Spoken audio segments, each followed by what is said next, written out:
14 वर्ष के वनवास के दौरान श्री राम, सीता और लक्ष्मण पंचवटी में एक पर्णकुटी बनाकर रह रहे थे।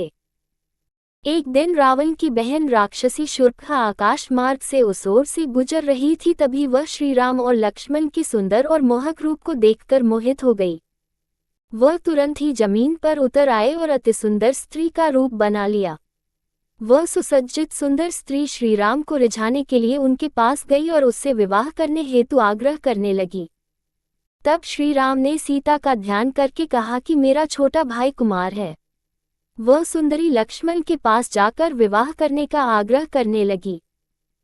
तब लक्ष्मण ने कहा, मैं तो उन प्रभु का दास हूँ, अतः पराधीन हूँ। मुझसे विवाह करने में तुम्हें सुख प्राप्त नहीं होगा, क्योंकि सेवक को सुख प्राप्त नहीं होता।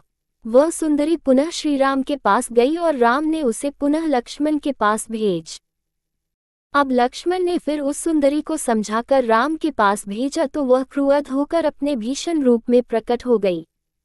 उसे इस रूप में देखकर श्रीराम का इशारा पाते ही लक्ष्मण ने तुरंत ही शूर्पणखा को बिना नाक और कान की कर दिया।